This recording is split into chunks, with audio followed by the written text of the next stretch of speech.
Hello, welcome to Aray Foteng. This is studio time at Think Mina Studios special interview with Mr. Ismaila Jallow. How are you? I'm fine, thank you. Thank you so much for the invitation. Aray Foteng is already there, so I'm so glad and to part of this family to come. I was so excited to be here anyway. Yeah. Thank you, thank you. I think there's so much about you that many do not know. You are the founder of GIFW, Gambia International Fashion Weekend, and that's just amazing. I think your first event was last year, but before that, you had so many things that you have accomplished, and that is really what we want to talk about today. That's nice. Yes. Yeah. Yeah, I'm the founder of Gambia International Fashion Week. I grown up to be as a childhood. I was apprenti from the market from Serekunda, Banjul, also Wow, really? Yeah, How old were you then? I started when I had like let's say 7 to 8 years because my dad I would never go to school, so I go to Dara. So from Dara I go to the market to try to find something as a job. Amazing. I mean, Yeah. 6, 6, 7, like 7, 8 years old. Yeah, 10 years I already in that I want to be in the fashion industry because I go to tailors. And what was your experience as a 7-year-old, 8-year-old, being at as an apprentice in the Gambia here? Yeah, what do And what year was this? I'm giving away your age, right? yeah, that's, yeah, that was I'm not good in counting anyway, but That's okay. but I remember that time I was around 9 to 7, 8, 9 years, and what drive me to be there because of when I always walk see young kids are going to school. I didn't go to school, so I wanted to have something in between. So I would say go to the tailor shop to find something, keep in myself. Because I go to Dara, we didn't take Dara like a school. It's just something to learn Quran. But in the meantime, I also wanted to have something in my hand to present my family. So I was keeping on that. That's very interesting. From Dara to being an apprentice in a tailor Yeah, shop, right? yeah. And then you said at 10 years old you have decided to become a designer. Yeah, I decided to to move on that area because of I only know that area because I didn't study a lot, so I don't have any diploma. I never expect to go to university. So Right. what else I have is is a tailor shop. So to make tabaxi, when I'm so excited to have tabaxi and korite, something like that, I can have extra money. So that was the only industry that I have in my head. Did anyone inspire you at that time? And where did you live? In what area in the Gambia were you in? Yeah, I born in Hop Street in Banjul, and I grown up in Banjul. But when my dad was imam, so and the family stayed long in Gambia. That was the time that they decided to move the family to Guinea Conakry. So we were divided. Some of my cousin and family was in Senegal, Guinea Conakry, but we were based in Gambia. And I go to holiday in Guinea Conakry. When I went to Conakry, I didn't find myself because that's not my childhood where I know people. I tried to come back. With me and one of my brothers and sisters, some of them come back to Gambia. Then in that time I live in Primate. I start to go back to my own roots. I speak the language. I know many people in the city, but then that time was very difficult because of I only know, like I told you, I have a friend from the marketing side from the tailor shop. So one of my good friends, he's called Mohammed, and he also work in the fashion industry. He brought me in a tailor at Carava Avenue, and I start to do the same thing in Carava Avenue. So that time that was a Sawalo, that was cake creation, that was many tailors. The fashion industry is developing. So I go on with that. And in the tailors part, I was not made to be a tailor. Okay. But I'm more in creative because of when I was in apprentice. So I get in contact with many people in the fashion industry, like who do design, who do sample. In Gambia? In Gambia here. Okay. Who do something else, a button. So I was the one who go in all those things. So for me, I was not established exactly what do I have to be tailor or designer or stylist. But in that time, I never went to school, so I don't know which part I am. Right. But the only thing I have the passion for fashion.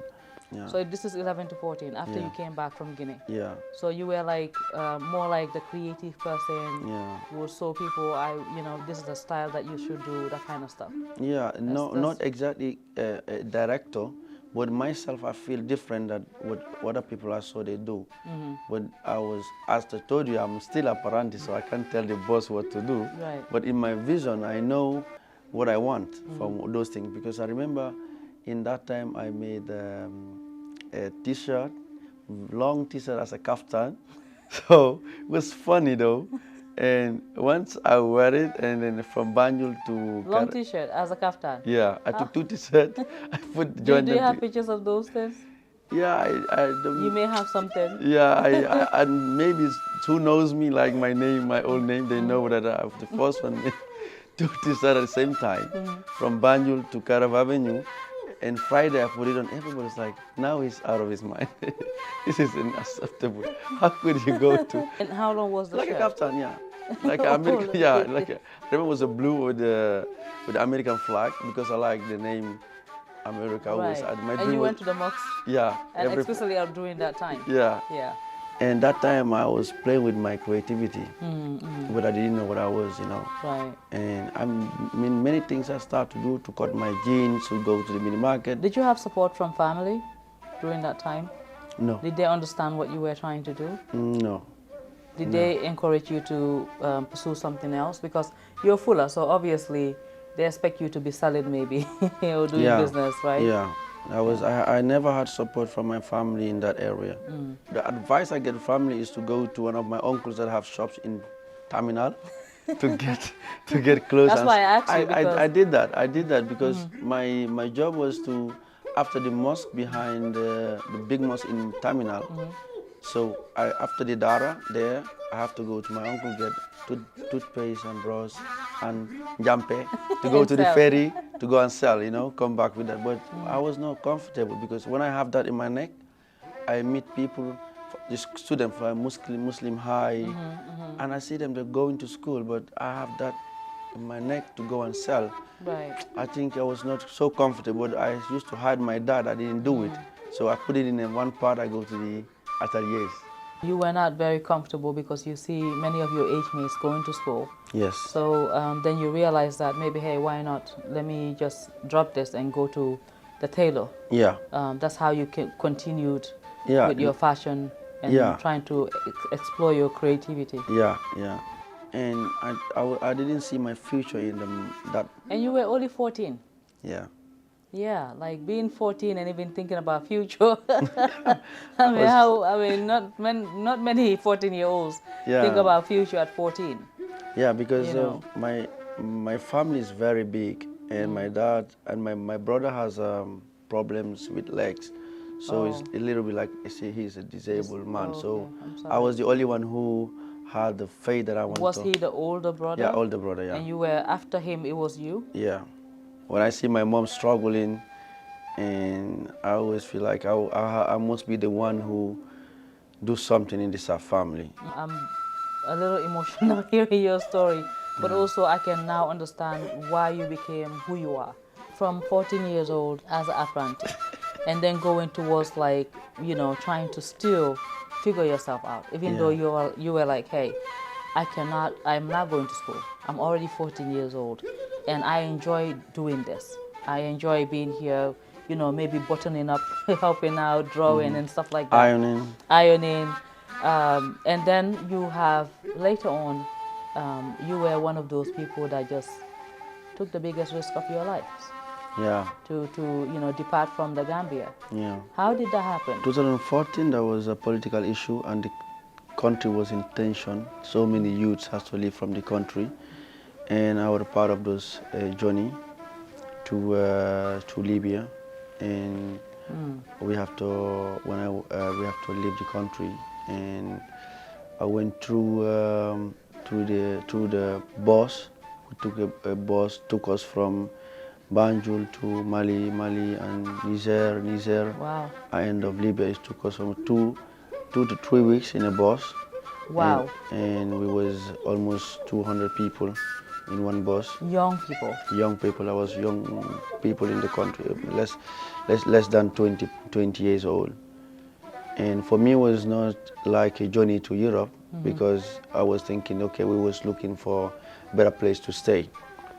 And after a long journey for a few weeks, I remember, then we arrived a place called Agadez in Niger. And when I came out the bus, the first thing I saw many young people in one place. And then I asked, okay, so what is going to happen? But the point is, every place we go, we have new people. I was not having friends. There was no one who speak my language. And every city we passed, there was a new people comes inside. So in that particular moment, you don't have even friends. It's not the people who come from Gambia that you are with. Sometimes the bus stop, everybody goes out.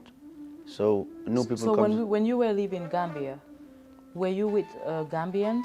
That was Gambians, yeah. Right. But few days ago, few days of journey, like when we come in a city, we have to spend like to food or something else, and new people come inside. So the journey is not like a trip. So what happened to the other Gambians? I really don't know. Wow. But for me, I was stick to the driver that who give me food and everything. And he always says arranged by your uncle. I say okay, so he's gonna brought me to another uncle. But when we arrived, and he said to me, okay, so your uncle said I brought you here. I said, okay, where's my other uncle? He said, no, this is a journey of you have to fight for your destiny. You can't go back to Gambia right now. So it took me like a month to realize the real journey is, because I see everyday new people coming. Even where I'm wearing now is inspired by those countries, that the desert and what I see in that journey. I meet new people, which is like I don't know them. We come in a friend for 1 week, and next day you never see them. So I find my way to cross. Finding my way to cross is to work in anything that makes you do something, and to cross, you do it. So I've been a carpenter, building houses, farmers. Within a month? Yeah. No, this took me a journey. The journey is a long journey. There's a people who give you the intention that going to Libya, it means you are free and you get easy life. And that's why They give you that impression? Impression that you where you were? Yeah, in Niger. Okay. So you have to do everything to get to the next step. Next step is Libya, and it's like a Europe. So you have that in mind. Right. Especially come from all the journey, the hard journey you come, and I say, okay, so it was like a group, and they took us from that place to another place, but we were sold to Libyans. Sold? Yes. Like you mean sold? Yeah, because it's a transaction they did. Yeah, but how? Yeah, because of in Niger, it's like a business, you know. So you have a bunch of people that you've been working for you for free for 2 months, and then you give them to another group. It's like a gang, you know. You mean when you're sold to Libya? Yeah, to Libyans, yeah. You're working for them for free? For free, yeah. For like months? Yeah, maybe they ask you to work do a big, build a story building for them. And this is not something you... Yeah, it's a slavery thing. Wow. You have to do it, and some people in the between, they get sick, and I saw people die. Were women part of this? My journey was not too much women, but saw they were there. There was women in between, but my group was like more mainly, and some of them get sick, some of them died, so you never see them again. Oh my God. So we was like... was it reported, like when they die, you just don't see them again? That's No. it? The whole journey I live like a prison, because they took you this time to eat once in a day. So you're trafficked? Yes. In all these different sectors, yes. Wherever they're making money? Yeah, because now when you are in one place, like we say, they say to you the final journey is Banjul. So we come from Tanje. So from city to city, you have to earn money to come there. So that money is to work for it, you know. So okay, we stay here for 1 week, then you guys have to work for this. After this done, we bring you to Serekunda. So you get into Serekunda, so not a whole gang. So you have to work to go to Denton Bridge. So Denton Bridge also, you work for Banjul. So the final decision was in Tripoli. We think when we come to Tripoli, it's a capital, so we don't have all those And problems. this is all in Libya. Yeah.